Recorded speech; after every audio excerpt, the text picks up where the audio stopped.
They say the world feels louder for some people. Not just in sound but in sensation. The way a tone of voice can linger like an echo, or how a look, even an unspoken one, can feel like it leaves fingerprints on your heart. If you've ever wondered why you feel so much, why every joy rushes through you like sunrise and every sorrow stays longer than you intended, this story is for you. It's not about fixing or labeling. It's about understanding. Because sometimes, all we need is to know that the way we experience life isn't too much. It's simply deep. So, let's begin gently. Let's step into the quiet corner of the mind where sensitivity is not a weakness, but a language. One that deserves to be heard. Sign 1. You feel everything. Deeply. There's a woman sitting by her window, watching the rain trace lines down the glass. It's not sadness that fills her. Not exactly. It's more like she's in tune with the world, feeling the ache of the sky as if it were her own. Highly sensitive people, HSPs, according to psychologist Dr. Elaine Aron, possess a trait known as sensory processing sensitivity. It's not a disorder or flaw, it's simply how their nervous system is wired. More porous, more aware, more alive. Their brains process emotional and sensory input more deeply, particularly in regions like the insula and mirror neuron system, which heightens empathy and self-awareness. To feel deeply, then, isn't a burden. It's the brain's way of saying, I notice life closely. But what does it look like in daily life? It's crying at music that others just hum along to. It's noticing the slight hesitation in someone's smile and wondering what they're carrying. It's walking into a room and feeling the tension before anyone says a word. Sensitivity magnifies both beauty and pain. You experience sunsets like symphonies, but criticism like earthquakes. And that duality, the stretch between the wonder and the weight, can be exhausting. Yet here's the quiet truth. Depth of feeling is not fragility. It's a connection. It's empathy made visible. It's the kind of presence the world quietly craves. The ability to see and sense beyond the surface. So, if you feel too much, remember, you're not too much. You're just tuned to a different frequency. A quieter one. A truer one. Sign 2. You absorb the emotions around you. Imagine walking through a crowded street. Conversations blur. But emotion doesn't. A stranger's frustration, a friend's anxiety, a child's laughter, they all find their way in. You carry them home without realizing it. Their moods, their energies, woven into yours like invisible threads. That's empathy. Amplified. Research from the Journal of Neuroscience suggests that highly sensitive people show stronger activation in regions like the anterior insula and mirror neurons. The same networks that allow us to feel into another state. It's what makes you such a good listener. The kind of friend people open up to easily. They sense your energy. Grounded. Safe. Attentive. But it's also why you leave social gatherings drained. Carrying emotions that aren't even yours. It's a beautiful paradox. You're both healer and absorber, open-hearted yet easily overwhelmed. The science of sensitivity tells us that your nervous system isn't weaker. It's just receptive. You feel subtleties most people filter out. Like emotional frequencies that ripple beneath the visible. To manage this, psychologists suggest grounding rituals. Simple acts that remind your body where you end and where the world begins. Breathing deeply. Stepping outside to feel the air on your skin. Writing down what's yours and what isn't. Because empathy without boundaries becomes depleted. And your gift, your ability to feel with, was never meant to cost you your peace. The world needs your sensitivity, but you deserve to keep a little of yourself, too. Sign 3. You notice every little detail. You walk into a room and immediately sense it. The faint hum of the lights, the slightly crooked picture frame, the way someone's smile doesn't quite reach their eyes. Others might overlook it. You don't. For you, observation isn't a choice. It's instinct. Your brain, especially the ventral attention network, is more finely tuned to detect subtleties. Facial expressions, tones, textures, shifts in energy. It's why you remember small things. How someone takes their coffee, the smell of rain on your first day at a new job, the exact words that made you feel unseen. This awareness can be both a gift and a challenge. In beauty, it means you savor life. A song lyric stays with you for days. Kindness can make your whole week brighter. But in discomfort, it means you relive moments long after they're over, replaying conversations, analyzing pauses, wondering what you missed or did wrong. It's not that you want to overthink. It's that your brain doesn't easily let go. It keeps processing, scanning, connecting, feeling. This is the cognitive depth of HSPs. Studies show they engage in deeper cognitive processing and stronger emotional memory encoding. That's why small things can have a big emotional impact. But there's something else. You don't just see the world in detail. You feel it in texture. The flicker of a candle flame, the way sunlight shifts through a curtain, the warmth in a stranger's tone. These are things you notice. And that noticing, though it sometimes feels like a curse, is actually what makes life rich and full for you. You live through details. And in a world obsessed with speed, your sensitivity is an act of presence. Sign 4. You're easily overstimulated. You love people, deeply. But crowds? Loud noises? Too many decisions at once? They can make your mind feel like a storm. That's overstimulation, a common trait among highly sensitive people. When the world throws too much sensory input at once, sounds, lights, textures, emotions, your brain, already processing more deeply, can become flooded. The amygdala, your brain's alarm system, fires more intensely in HSPs. It's not fear exactly. It's alertness.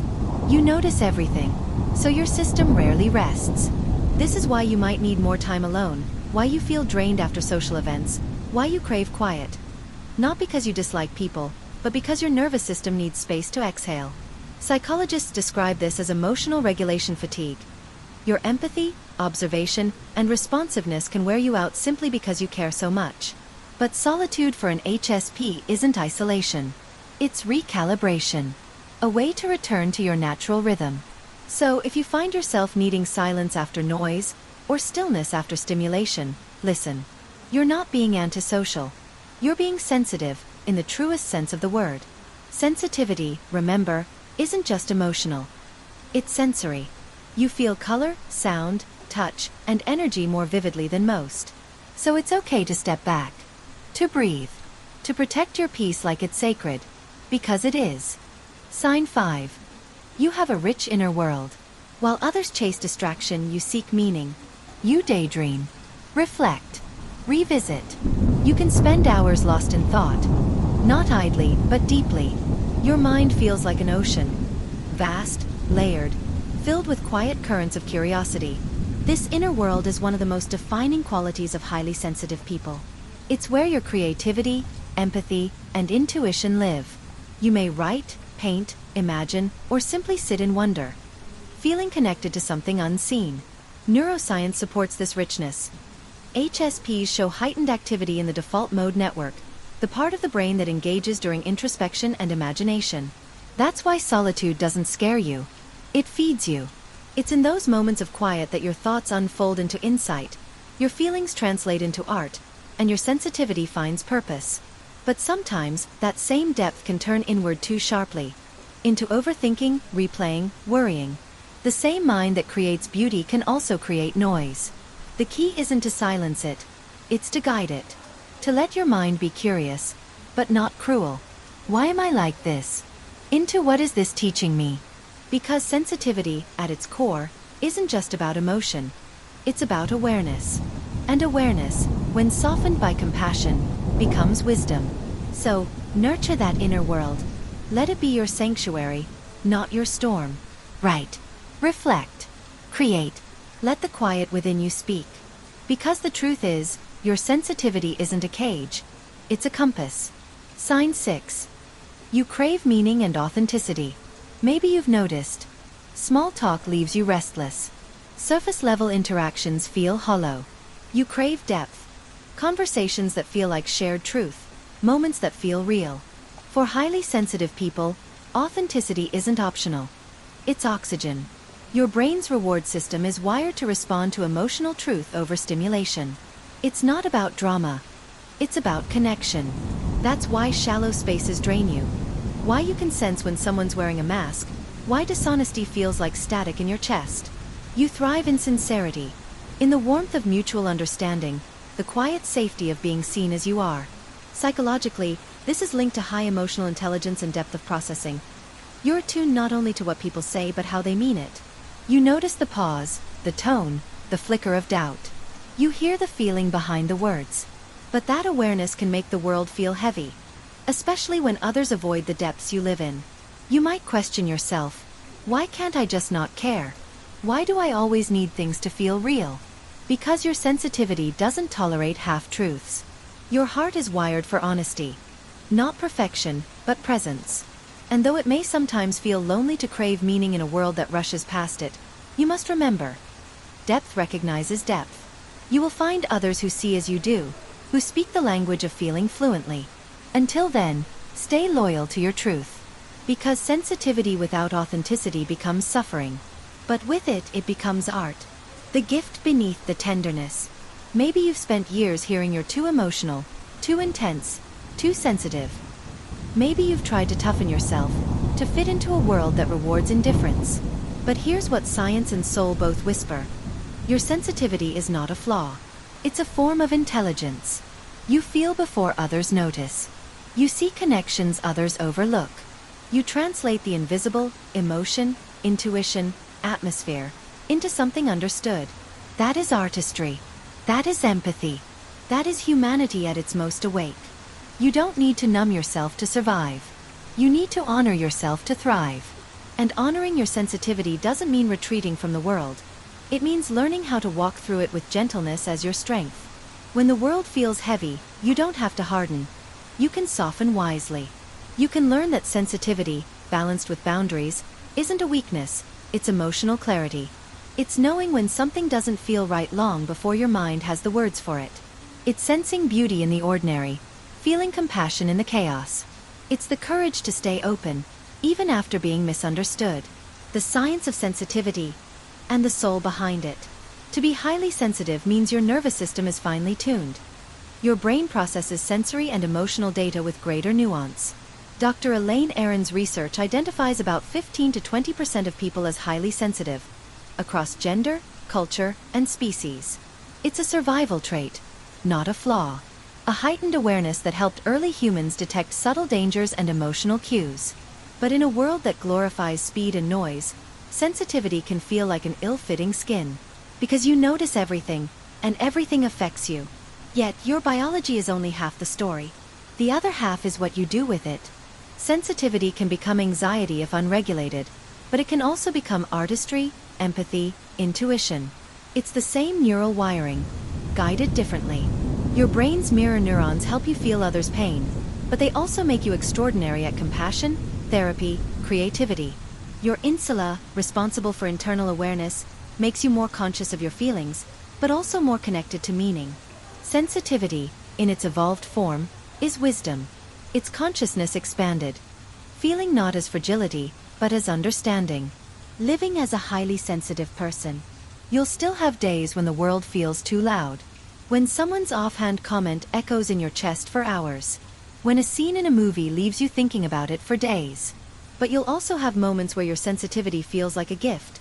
A sudden knowing, a surge of compassion, a quiet awe at how much beauty there is to feel. The goal isn't to dull your senses. It's to shape your sensitivity into something sustainable. That means boundaries. Not walls, but filters. It means rest. Not withdrawal, but restoration. It means expression. Turning what you feel into something that moves the world. Some of the most creative, empathetic minds in history. Artists, poets, teachers, healers have shared your sensitivity. They didn't overcome it. They learned to translate it. You can do the same. Through journaling, therapy, creativity, and self-compassion, you can teach your sensitivity to breathe, to listen without absorbing, to love without losing yourself. Maybe being highly sensitive means you live a little closer to the heart of things. You notice the cracks where light slips through. You hear the tremor in a voice others miss. You cry when beauty touches you unexpectedly. And maybe that's not something to fix, but something to honor. Because in a world that often numbs itself to feel safe, you remain awake. Your sensitivity is your proof that you are fully alive. So tonight, if the world feels too loud, step back. Breathe. Remember that sensitivity isn't about weakness. It's about presence. It's the art of being fully human.